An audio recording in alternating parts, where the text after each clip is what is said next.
जैन आपण मिडायल हिस्ट्री सुरू केली. ठीक आहे, मिडायल हिस्ट्री मधला पहिला पार्ट आपण सुरू केला, तो म्हणजे कोणता होता?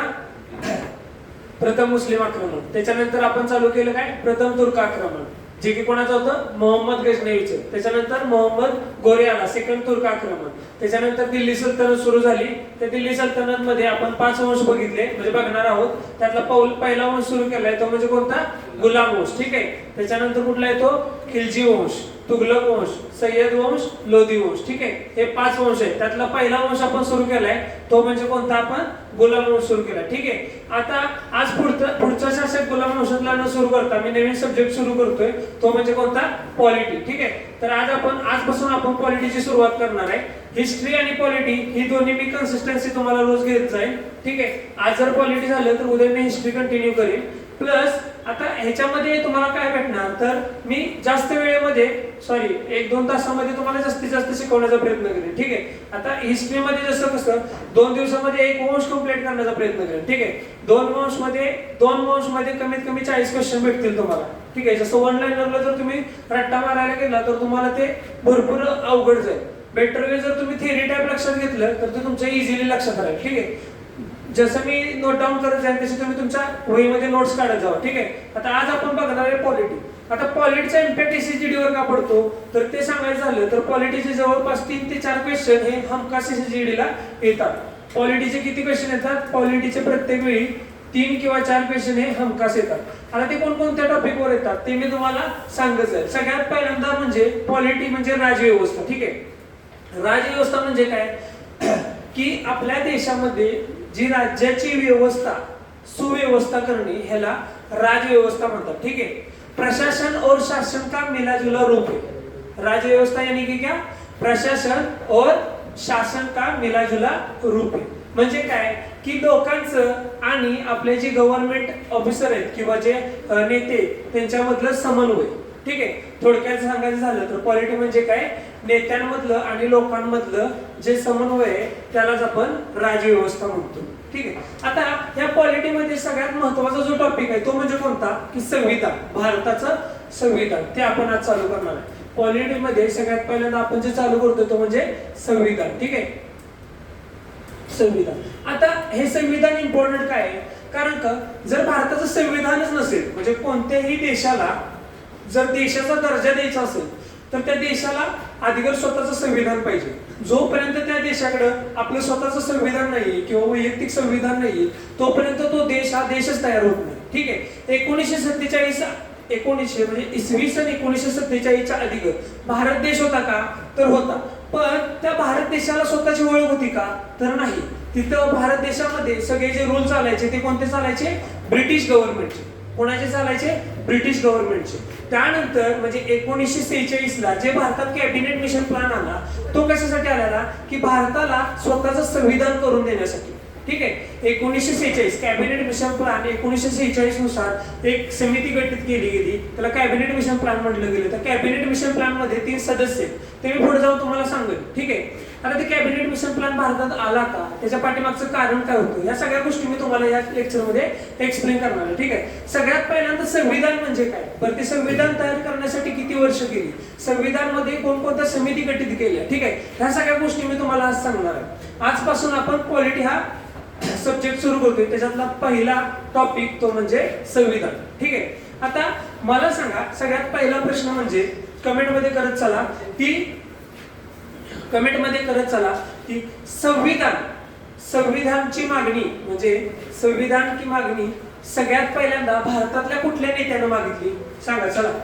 कमेंट मध्ये उत्तर द्या की संविधानाची मागणी भारताला स्वतंत्र संविधान असावं याची मागणी सगळ्यात पहिल्यांदा कोणी केली? तर लोकमान्य टिळकांनी केली. ठीक आहे. भारताला स्वतःचं संविधान असावं याची मागणी सगळ्यात पहिल्यांदा लोकमान्य टिळकांनी केली. किती साली केली? तर ती 1895 साली केली. ठीक आहे. भारताला स्वतःचे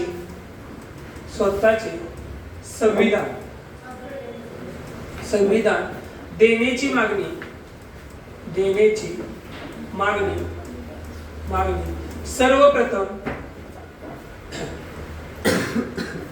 सर्वप्रथम कोणत्या भारतीय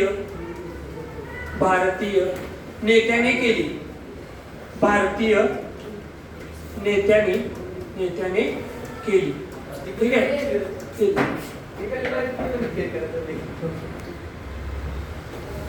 ठीक आहे. भारताला स्वतःचे संविधान देण्याची मागणी सर्वप्रथम कोणत्या भारतीय नेत्याने केली, तर ती केली लोकमान्य टिळकांनी. लोकमान्य टिळकांनी, ठीक आहे. लोकमान्य टिळक यांनी भारताला स्वतःचे संविधान देण्याची मागणी सर्वप्रथम केली. आता यांनी ती मागणी किती साली केली, तर त्यांनी ती मागणी ही 1895 इसवी सनला केली. 1895 इसवी सनला केली. आता त्याच्यानंतर लोकमान्य टिळकांनी 2 वृत्तपत्र सुरू केलेली. त्यांची नावं काय, तर ते म्हणजे लोकमान्य टिळकांनी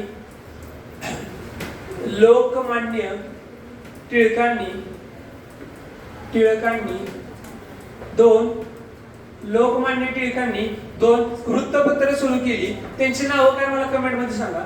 लोकमान्य टिळकांनी 2 वृत्तपत्रे सुरू केली.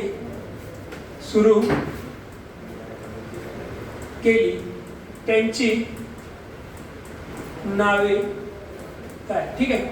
2 वृत्तपत्रे सुरू केली, त्यांची नावे काय, तर एक म्हणजे केसरी. एका न्यूजपेपरचं नाव आहे केसरी व दुसऱ्याच आहे मराठा, ठीक आहे. दुसऱ्याच आहे मराठा. केसरी व मराठा हे 2 वृत्तपत्रे लोकमान्य टिळकांनी सुरू केली, ठीक आहे. केसरी न्यूजपेपर जे सुरू केलं त्याची भाषा कोणती होती, तर त्याची भाषा होती मराठी. आणि मराठा जे न्यूजपेपर सुरू केलं त्याची भाषा कोणती होती, तर त्याची भाषा होती इंग्लिश. कोणती होती, इंग्लिश, ठीक आहे. आता ज्या वेळेस लोकमान्य टिळकांनी गव्हर्नमेंटला सांगितलं, ब्रिटिश गव्हर्नमेंटला सांगितलं की भारताचे स्वतःचे संविधान असावे, हे त्यांनी 1895 साली केली, ठीक आहे. त्याच्यानंतर लोकमान्य टिळकांची 2 वृत्तपत्रे होती, ती म्हणजे कोणती, केसरी व मराठा. जे केसरी न्यूजपेपर होतं ते मराठी भाषेतून होतं आणि जे मराठी न्यूजपेपर होतं ते इंग्लिश भाषेतून होतं, ठीक आहे. आता लोकमान्य टिळकांनंतर दुसऱ्यांदा कोणी आपल्याला स्वतःचे संविधान असावं याची दुसऱ्यांदा कोणी मागणी केली, तर ती केली महात्मा गांधीजींनी. कोणी केली, महात्मा गांधीजींनी, ठीक आहे. महात्मा गांधीजींनी भारताचे स्वतःचे संविधान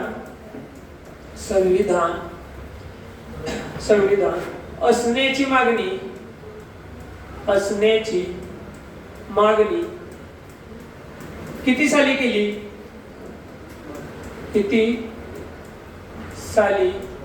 चला कमेंट करा. किती साली केली सांगा, चला.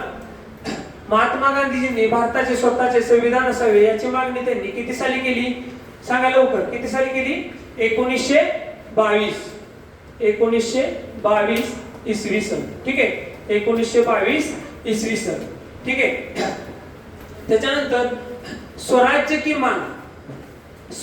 की मांग सबसे पहले किसने की, ठीक आहे. आता एसएसजीडीचा पेपर आहे त्याच्यामुळे त्यांना हा पण प्रश्न येऊ शकतो की स्वराज की मागणी, ठीक आहे.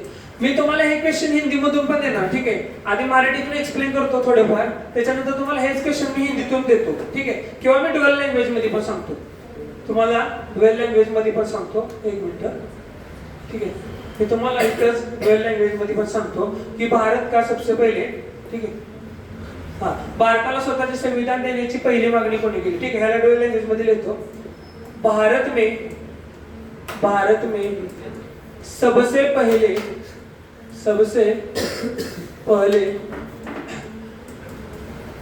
संविधान की मांग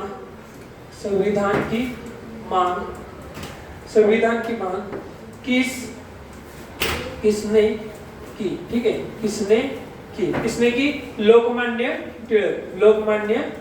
टिळक, ठीक है.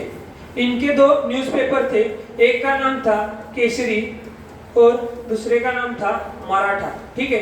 जो केसरी न्यूज़पेपर था उसकी लैंग्वेज थी मराठी और जो मराठा न्यूज़पेपर था उसकी लैंग्वेज थी इंग्लिश, ठीक है. जो दूसरा न्यूज़पेपर था उसकी लैंग्वेज थी इंग्लिश, ठीक आहे. उसके बाद काय का लोकमान्य टिळकांनी 2 वृत्तपत्रे, ते सांगितलं मी तुम्हाला. त्याच्यानंतर काय, महात्मा गांधींनी भारताचे स्वतःचे संविधान असण्याची मागणी कोणत्या साली केली? 1922. महात्मा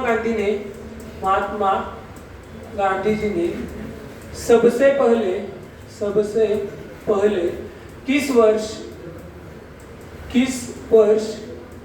संविधान की मांग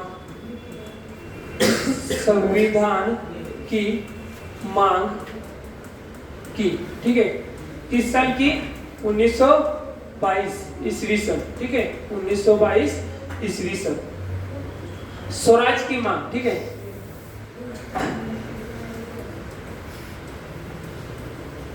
स्वराज की मांग, स्वराज पार्टी की मांग, ठीक है.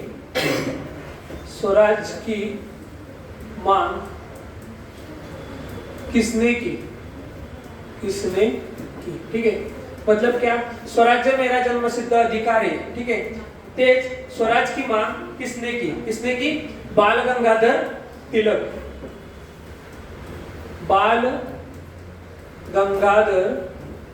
तिलक. ठीक है. इन्होंने स्वराज की मांग की, ठीक है. इन्होंने स्वराज की मांग की. एम.एन. रॉय ने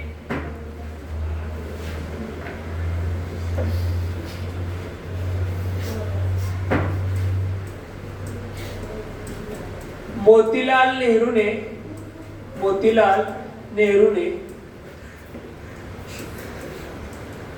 संविधान की मांग, मोतीलाल नेहरू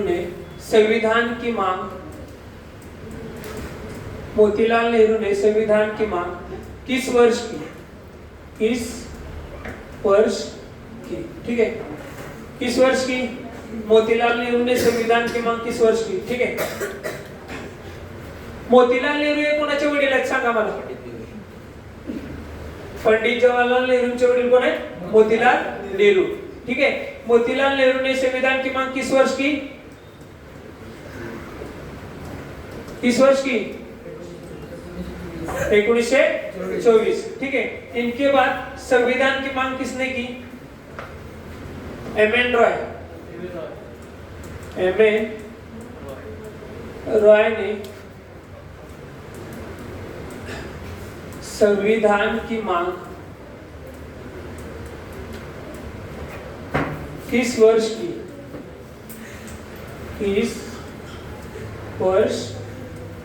ठीक है. एम.एन. रॉय ने संविधान की मांग किस वर्ष की बताओ. एम.एन. रॉय ने संविधान की मांग किस वर्ष की? 1934 ईस्वी सन, ठीक है. 1934 ईस्वी सन, ठीक है. जब मोतीलाल नेहरू ने संविधान की मांग 1924 में की थी, उसके ठीक 10 साल बाद एम.एन. रॉय ने संविधान की मांग की थी, ठीक है. उसके ठीक 10 साल बाद एम.एन. रॉय ने संविधान की मांग की थी, ठीक है. ये एसएसजीडी या पोलीस भरती, ठीक है. तुम्ही एसएसजीडी ची प्रिपरेशन करत आहात किंवा सेंट्रल गव्हर्नमेंटच्या वन डे एक्झामची तयारी करत आहात किंवा महाराष्ट्र पोलीसची तयारी करत आहात, ठीक आहे. हे संविधान प्रत्येकाला विचारलं जातं, ठीक आहे. मी काय विचारलं तुम्हाला पहिल्यापासून की भारताला स्वतःचे संविधान देण्याची मागणी सर्वप्रथम कोणत्या नेत्याने केली? कोणी केली? लोकमान्य टिळकांनी, ठीक आहे. किती साली केली? 1895 ईस्वी सन, ठीक है. त्याच्यानंतर काय सांगितलं मी, हे ते ट्रांसलेट केले मी तुम्हाला, ठीक है. भारत में सबसे पहले संविधान की मांग किसने की? लोकमान्य टिळक. उन्होंने 2 न्यूज़पेपर चलाए थे. कौन से? केसरी और मराठा, ठीक है. केसरी और मराठा. केसरी की लैंग्वेज कौन सी थी? मराठी, ठीक है. केसरी न्यूज़पेपर की लैंग्वेज कौन सी थी? मराठी. और मराठी न्यूज़पेपर की लैंग्वेज कौन सी थी? इंग्लिश, ठीक है. और मराठी न्यूज़पेपर की लैंग्वेज कौन सी थी? इंग्लिश, ठीक है. महात्मा गांधीजीने भारताचे स्वतःचे संविधान असण्याची मागणी किती साली केली? 1922, बरोबर. 1922, ठीक है. इनके बाद किसने की? मोतीलाल नेहरू ने, ठीक है. मोतीलाल नेहरू ने संविधान की मांग किस वर्ष की? 1924 ईस्वी सन, ठीक है. और इनके ठीक 10 साल बाद संविधान की मांग किसने की थी? एम.एन. रॉय, ठीक है. इनके ठीक 10 साल बाद किसने मागणी की थी? एम.एन. रॉय ने, ठीक है, एम.एन. रॉय, ठीक है। एक पार्टी के रूप में, एक पार्टी के रूप में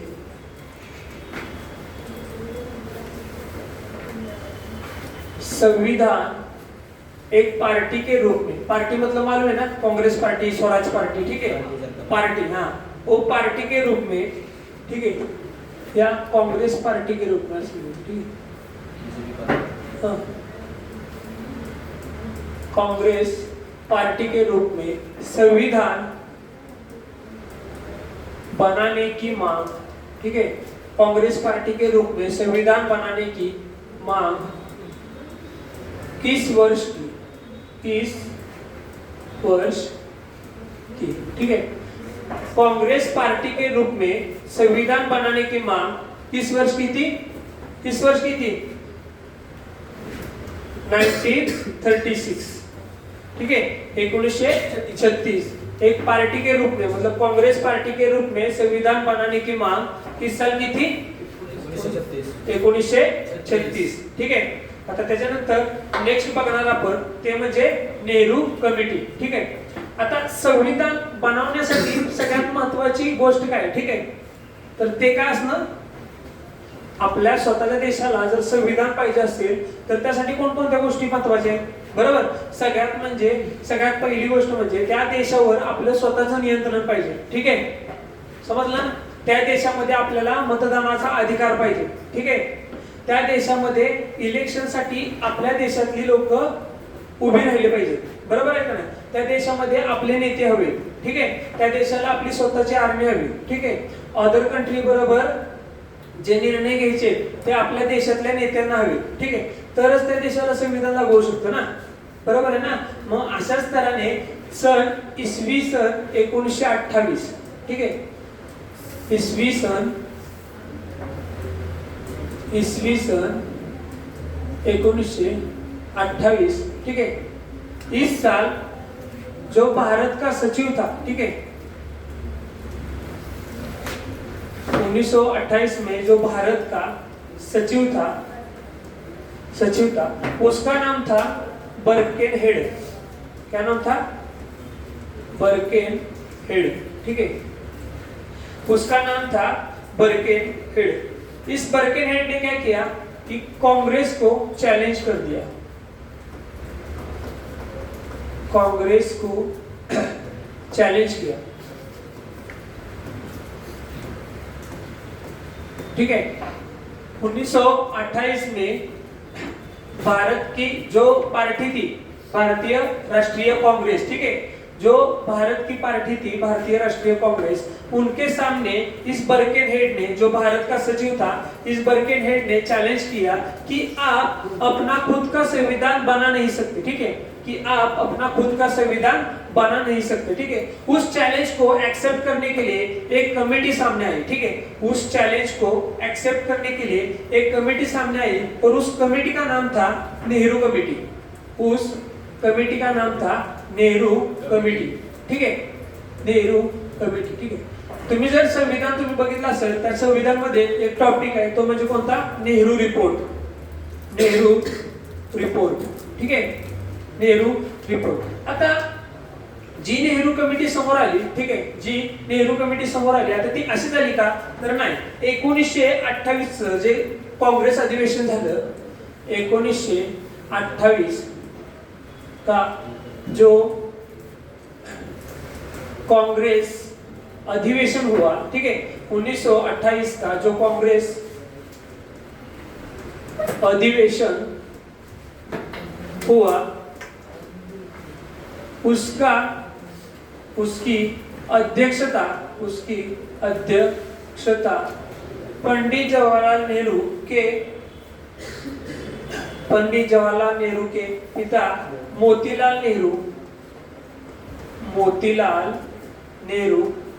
मोतीलाल नेहरू उन्होंने की, ठीक है, मोतीलाल नेहरू उन्होंने की। जो 1928 का जो कांग्रेस अधिवेशन हुआ उसकी अध्यक्षता मोतीलाल नेहरू ने की, ठीक है। उसी वजह से 1928 में जब बर्केनहेड ने चैलेंज किया कांग्रेस कमेटी के सामने कि आप अपना खुद का संविधान बना नहीं सकते, तब ये नेहरू कमेटी आगे आई। और उस नेहरू कमेटी की जिसने अध्यक्षता की थी वो थे मोतीलाल नेहरू। कौन थे? मोतीलाल नेहरू, ठीक है, मोतीलाल नेहरू। अब जब मोतीलाल नेहरू ने एक कमेटी गठित की, उस कमेटी का नाम दिया नेहरू रिपोर्ट, ठीक है, उस कमेटी का नाम दिया नेहरू कमेटी, ठीक है। और उस नेहरू कमेटी में कितने सदस्य थे? मुझे कमेंट में बताओ कि नेहरू कमेटी में कितने सदस्य थे। नेहरू कमेटी में टोटल 9 सदस्य थे। कितने थे? 9 सदस्य। 9 सदस्य थे। उनमें से इन 9 सदस्यों में से 2 मुस्लिम थे, 2 मुस्लिम थे और 7 हिंदू थे, और 7 हिंदू थे, ठीक है। अब ये जो नेहरू कमेटी सामने आई, ठीक है, ये नेहरू समिति ने जो चैलेंज एक्सेप्ट किया, ठीक है, उनके बाद उन्होंने जो संविधान बनाया, ठीक है, उसके बाद वो जो संविधान बनाया उसको डोमिनियन स्टेट बोला गया। क्या? डोमिनियन स्टेट, ठीक है। इसका मतलब क्या है डोमिनियन स्टेट का? इसका मतलब है कि भारत देश में अंग्रेज रहेंगे लेकिन शासन भारत का होगा, ठीक है। दोहरा राज्य, डोमिनियन स्टेट मतलब दोहरा राज्य, ठीक है। डोमिनियन स्टेट म्हणजे दोहरा राज्य। आता ज्यावेळेस नेहरू समिती पुढे आली, आपले 9 सदस्य त्यांनी तयार केले। त्या 9 सदस्यांमध्ये जे अध्यक्ष होते ते होते मोतीलाल नेहरू आणि जे सचिव होते ते कोण होते? पंडित जवाहरलाल नेहरू, ठीक आहे। मोतीलाल नेहरूंच्या अध्यक्षतेखाली ती एक समिती गठीत केली आणि त्याच्यामध्ये एक 4 पॉइंट बनवले। ते म्हणजे कोणकोणते बनवले की डोमिनियन स्टेट, पहला पॉइंट था डोमिनियन स्टेट। दूसरा पॉइंट था भारत देश में स्त्री पुरुष, भारत देश में स्त्री पुरुष समानता, ठीक है। तीसरा पॉइंट था वो था सभी को वोट देने का अधिकार, सभी को वोट देने का अधिकार, ठीक है, सभी को वोट देने का अधिकार। नेहरू कमेटी ने जो संविधान तैयार किया उसको, जो नेहरू कमेटी ने संविधान बनवाया उसको क्या बोला गया? काम चलाओ संविधान, ठीक है। उसका नाम क्या था? नाम मतलब उसको बोला गया कि काम चलाओ संविधान, काम चलाओ संविधान। क्यों ऐसा बोला गया?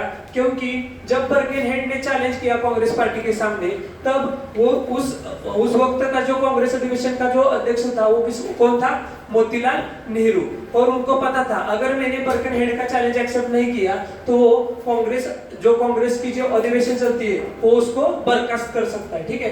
क्या कर सकता है? बर्खास्त कर सकता है या उनके खिलाफ एक्शन ले सकता है। इसीलिए मोतीलाल नेहरू ने सामने आकर नेहरू समिति स्थापन की, ठीक है। और उसने डोमिनियन स्टेट की मांग की। उसके बाद भारत देश में स्त्री पुरुष समानता होनी चाहिए, उसके बाद सभी को वोट देने का अधिकार होना चाहिए, और भाषाई आधार पर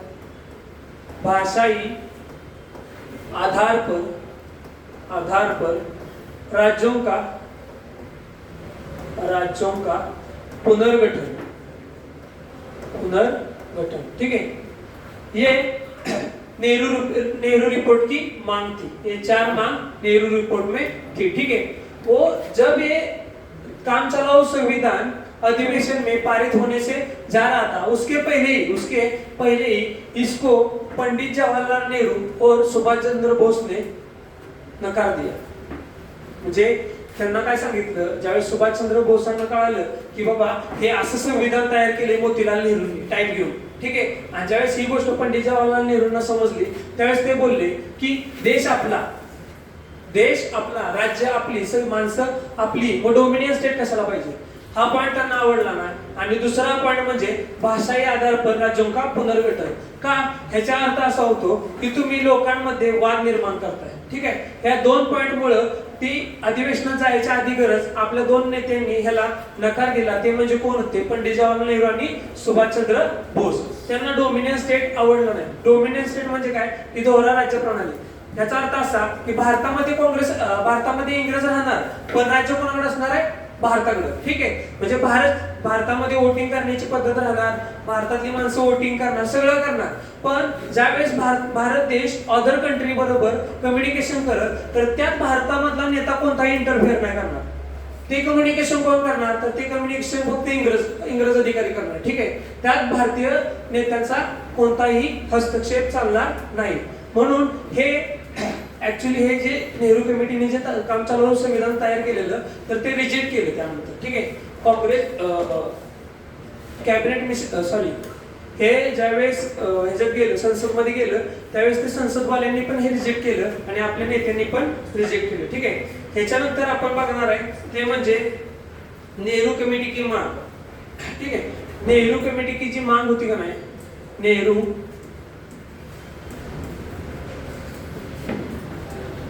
नेहरू कमेटी की मांग स्वीकार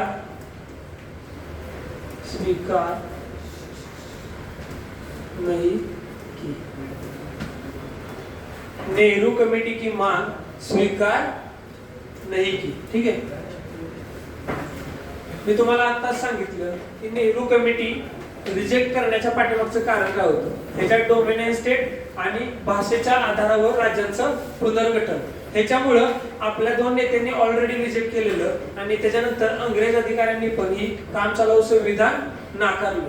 ठीक आहे, आता ह्याच्यानंतर जो बघतोय आपण ते म्हणजे क्रिप्स मिशन. ठीक आहे, नेक्स्ट पॉइंट बघतोय आपण क्रिप्स मिशन.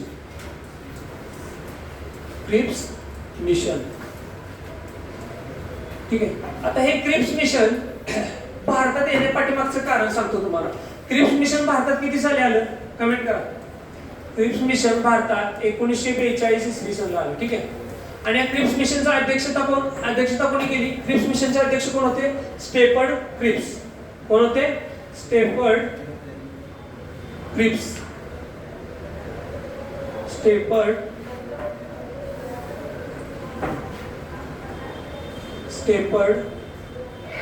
ठीक आहे, हे क्रिप्स मिशनचे अध्यक्ष होते. ठीक आहे, आता क्रिप्स मिशन भारतात येण्या पाठीमागचं कारण सांगतो.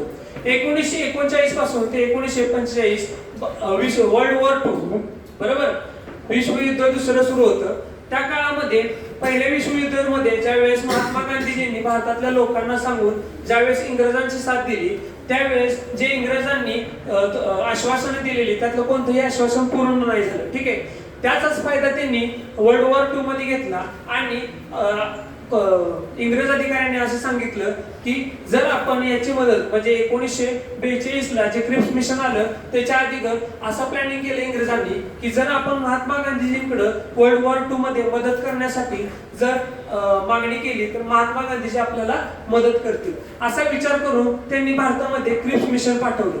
क्रिप्स मिशन पाठवण्या पाठीमागचं कारण काय होतं? कारण का वर्ल्ड वॉर II सुरू होतं त्यावेळेस इंग्रज भरपूर प्रमाणात हरत होते. ज्या ज्या देशांवर इंग्रजांचा कब्जा होता त्या प्रत्येक देशांमधली त्यांची जी पार्टी होती ती हरत चाललेली. त्याच्यामुळे इंग्रजांना महात्मा गांधीजींसमोर झोपण्याशिवाय दुसरा कोणताही ऑप्शन नव्हता. म्हणून त्यांनी भारतामध्ये क्रिप्स मिशन पाठवलं. ठीक आहे, म्हणून त्यांनी भारतामध्ये क्रिप्स मिशन पाठवलं जे की असफल राहिलं. महात्मा गांधीजींकडे ज्यावेळेस स्टेफर्ड क्रिप्स गेले त्यावेळेस त्यांनी post dated cheque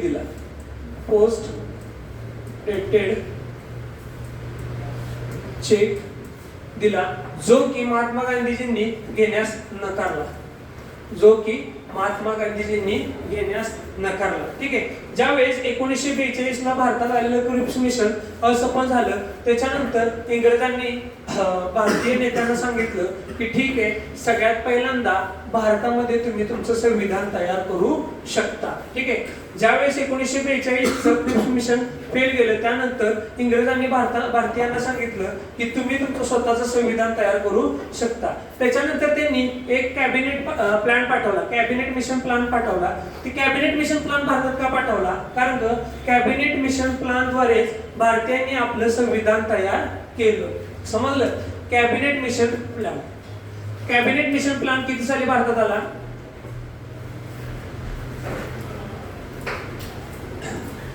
cabinet mission plan. ठीक आहे. Cabinet mission plan. Cabinet mission plan भारतामध्ये किती साली आला? 1946. किती साली आला? 1946. ठीक आहे. कॅबिनेट मिशन प्लॅनची अध्यक्षता कोणी केली? Patrick Lawrence. कोणी केली? Patrick Lawrence. ठीक आहे. Patrick Lawrence. आणि या कॅबिनेट मिशन प्लॅनचे 2 अन्य सदस्य होते. त्यांची नावं काय? 2 अन्य सदस्य, ते म्हणजे एबी अलेक्झांडर. AB Alexander. आणि दुसरे सदस्य होते ते म्हणजे कोण? स्टेफर्ड. खाली नाही दिसतंय? ठीक आहे. जो मेन अध्यक्ष होता तो होता पॅट्रिक लॉरेन्स. ठीक आहे. आणि त्याच्याबरोबर 2 अन्य सदस्य होते ते म्हणजे कोण? A B Alexander. अलेक्झांडर. आणि दुसरे कोण होते? स्टेफर्ड. Stafford Cripps. हे स्टेफर्ड क्रिप्स मिशन प्लॅन 1942 चा घेऊन आलेले. तो 1942 चा स्टेफर्ड क्रिप्स प्लॅन असफल झाल्यामुळे त्यांनी कॅबिनेट मिशन प्लॅन भारतात पाठवला. आता हा कॅबिनेट मिशन प्लॅन भारतात का पाठवला? कारण कॅबिनेट मिशन प्लॅन द्वारे इंग्रजांनी सांगितलं की भारत स्वतःचे संविधान तयार करू शकतं. ठीक आहे. आणि त्या कॅबिनेट मिशन प्लॅन मध्ये ज्यावेळेस भारतामध्ये आलं त्यावेळेस भारत शासन अधिनियम 1935. भारत शासन अधिनियम 1935 नुसार 1945 साली भारतामध्ये निवडणुका झाल्या. भारत शासन अधिनियम 1935 नुसार 1945 साली भारतामध्ये निवडणुका झाल्या. ठीक आहे. भारतामध्ये निवडणुका झाल्या. ठीक आहे. आता ह्या निवडणुकीमध्ये भाग कोणी घेतलेला? तर तो घेतलेला आपल्या भारतामध्ये 562 रियासती होत्या. किती होत्या? 562 रियासत. ठीक आहे. 4 केंद्रशासित प्रदेश. 4 केंद्रशासित प्रदेश. ठीक आहे. 4 केंद्रशासित प्रदेश आणि 562 रियासत, 4 केंद्रशासित प्रदेश आणि भारत शासन अधिनियम 1935. या 3 बेसिसवर भारतामध्ये निवडणुका झाल्या. आणि त्या प्रत्येक रियासतीमधून काही लोक निवडून आले. ठीक आहे. ते मी तुम्हाला सांगतो. ठीक आहे. संविधान सभेचे गठन करण्यासाठी सगळ्यात पहिल्यांदा जे निवडणुका झाल्या त्या 3 प्रकारे झाल्या. त्या कशा झाल्या की खानदेशामध्ये गव्हर्नमेंट ऑफ इंडिया ऍक्ट 1935 नुसार निवडणुका झाल्या. ठीक आहे. पहिलं म्हणजे खानदेशामध्ये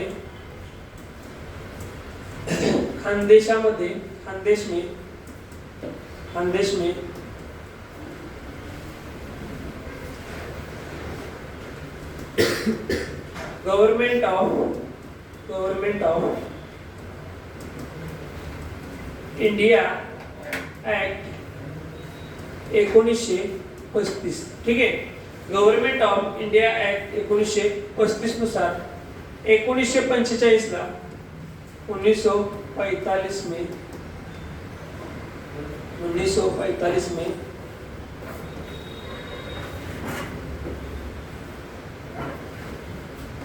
मतदान शुरू हुआ. ठीक आहे. हुआ. त्याच्यानंतर 562 रियासती में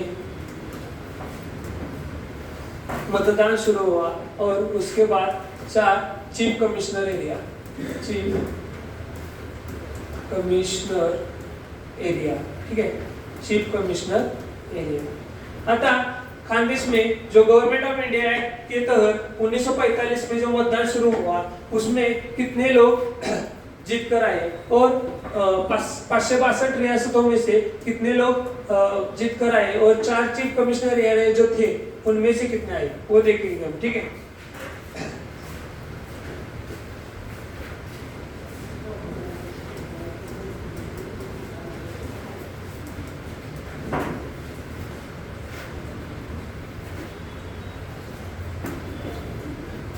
जो कैबिनेट मिशन प्लान भारत आया, ठीक है, उनके तहत हमारे देश में निवडणूक आयोजित हुआ, ठीक है। उसके तहत हमारे यहाँ 3 क्षेत्रों से निवडणुका हो गए, ठीक है। 3 क्षेत्र में से पहला था खानदेश में गवर्नमेंट ऑफ इंडिया एक्ट 1935, ठीक है, क्योंकि 1945 में मतदान शुरू हुआ। उसके बाद 562 रियासत, उसके बाद 562 रियासत और 4 चीफ कमिश्नर एरिया, ठीक है। उसके पहले मैं बताऊंगा कि ये 4 चीफ कमिश्नर एरिया कौन से थे। ये 4 chief commissioner area, 4 chief commissioner area, 4 chief commissioner area. Chief commissioner area म्हणजे काय? केंद्र शासित प्रदेश, केंद्र शासित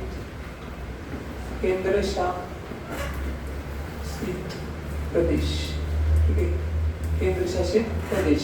आता या 4 केंद्र शासित प्रदेश मध्ये कोण कोण येतं सांगा चला। पहिला येतो बलुचिस्तान, बलुचिस्तान पहिला येतो बलुचिस्तान। दुसरा कोण? दिल्ली, कोण येतं? दिल्ली। चला नोट डाऊन करत चला, नोट डाऊन करत चला, बलुचिस्तान, दिल्ली। तिसरा येतो अजमेर, अजमेर आणि चौथा येतो कुर्ग, चौथा येतो कुर्ग, ठीक आहे। पहिला येतो बलुचिस्तान, दुसरा दिल्ली, तिसरा अजमेर आणि चौथा कुर्ग। कुर्ग कुठे आहे? कर्नाटक, कुठे आहे? कर्नाटक, ठीक आहे। हे त्यावेळेसचे 4 चीफ कमिश्नर एरिया, ठीक आहे।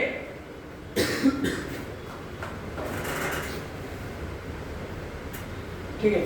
आता हे जे खानदेश मधले जे गव्हर्नमेंट ऑफ इंडिया 1935 नुसार 1945 ला जे निवडणुका झाल्या, ठीक आहे, ह्याच्यामध्ये कोण कोण उभं राहिलेले? ह्याच्यामध्ये 11 प्रांत, 11 प्रांत, ठीक आहे, 11 प्रांत, 562 रियासत, 562 रियासत आणि तिसरा म्हणजे 4 चीफ कमिश्नर एरिया, ठीक है, 4 चीफ कमिश्नर एरिया, ठीक है। आता या 11 प्रांतों में से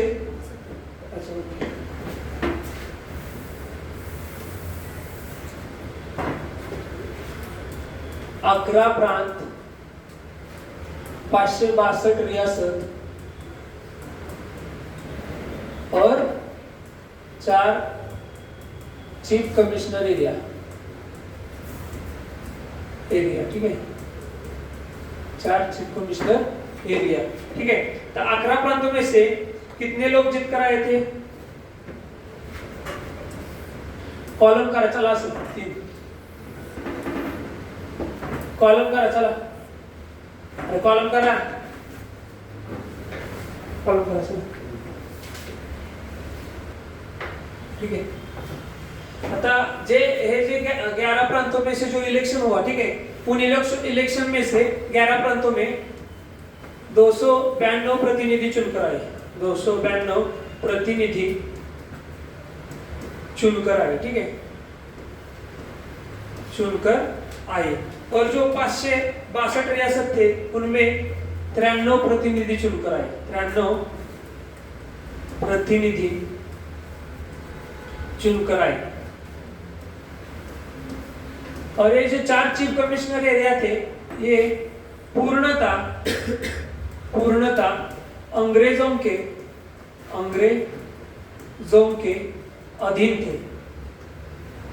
अधीन थे, ठीक है।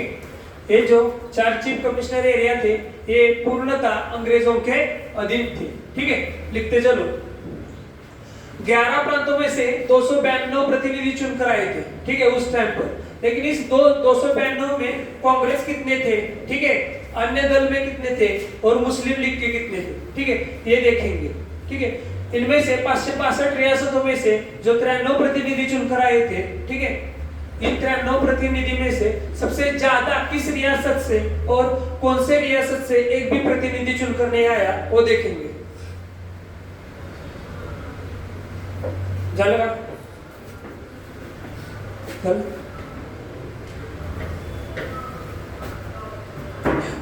11 प्रांत, 562 रियासत आणि 4 चीफ कमिशनर एरिया, ठीक आहे।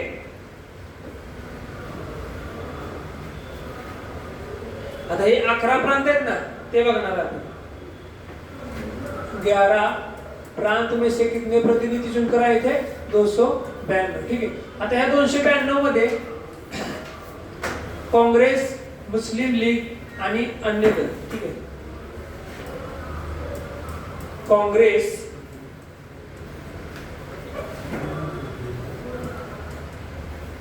मुस्लिम लीग, अन्य दल, अन्य दल, दिसतंय काही?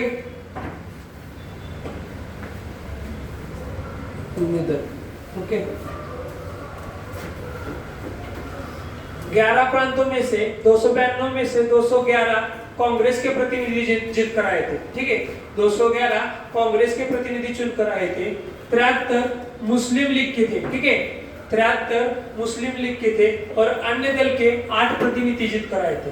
अन्य दल के 8 प्रतिनिधि चुनकर आए थे। सबसे ज्यादा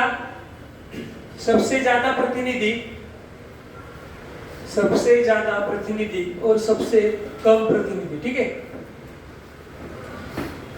ठीक है।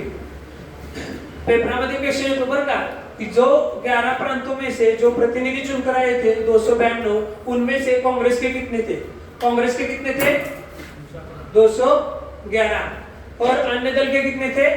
8 और मुस्लिम लीग के 73, ठीक है, मुस्लिम लीग के 73।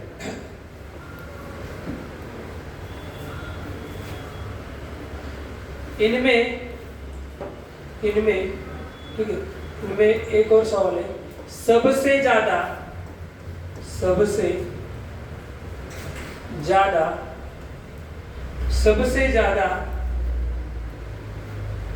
किस प्रांत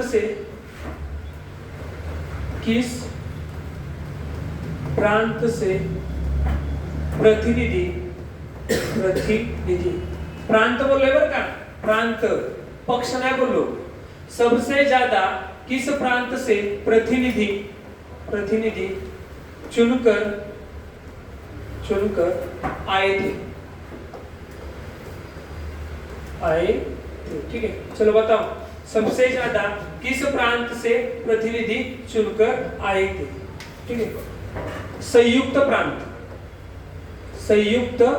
प्रांत मतलब आज की तिथि में उत्तर प्रदेश, आज की तिथि में उत्तर प्रदेश कितने प्रतिनिधि चुनकर आए थे? 54, ठीक है। कितने प्रतिनिधि चुनकर आए थे? 54 प्रतिनिधि चुनकर आए थे। संयुक्त प्रांत से कितने प्रतिनिधि चुनकर आए थे? 54 प्रतिनिधि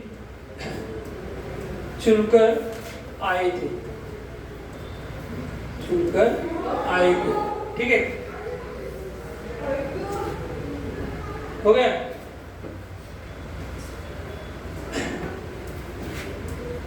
किस रियासत से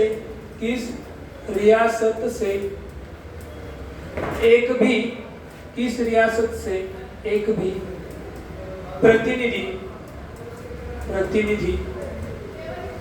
रियासत बोलले बरं का, प्रांत नाही। किती रियासत होते भारतात त्यावेळेस? 562 रियासत। किती होते? 562, ठीक आहे। ह्या 562 मधून असा कोणता रियासत होता की त्या रियासत मधून एक पण प्रतिनिधि चुनकर नव्हता आला, ठीक है। किस रियासत से एक भी प्रतिनिधि चुनकर नहीं आया था,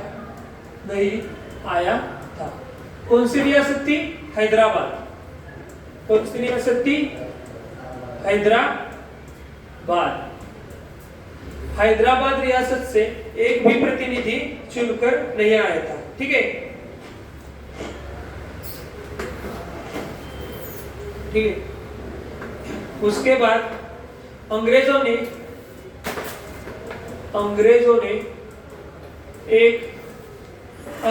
एक कानून बनाया था 1935 में। ठीक है, अंग्रेजों ने एक कानून बनाया था 1935 में कि भारत अपना खुद का संविधान बनाएगी। ठीक है, कि भारत अपना खुद का संविधान सभा बनवाएगी।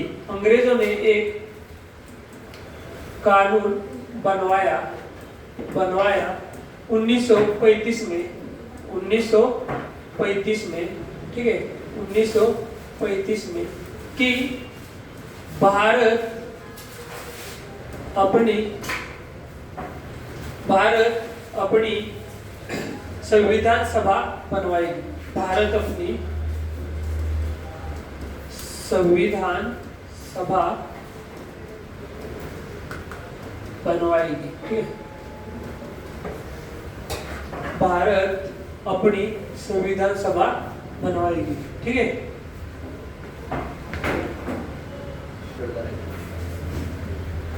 अंग्रेजों ने एक कानून बनवाया था 1935 में कि भारत अपनी संविधान सभा बनवाएगी। ठीक है,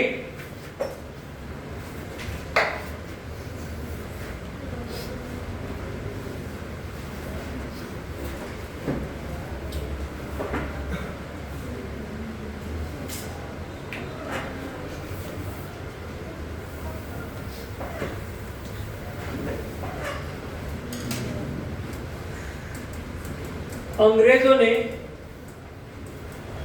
1935 में एक कानून बनवाया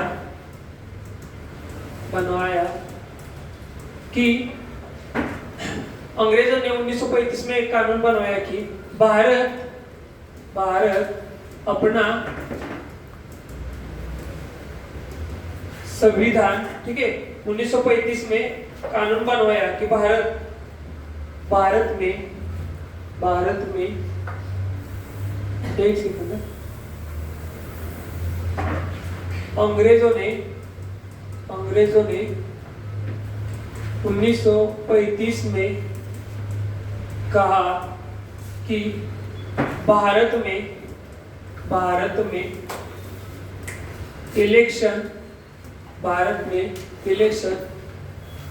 भारत में इलेक्शन करवाए जाएंगे।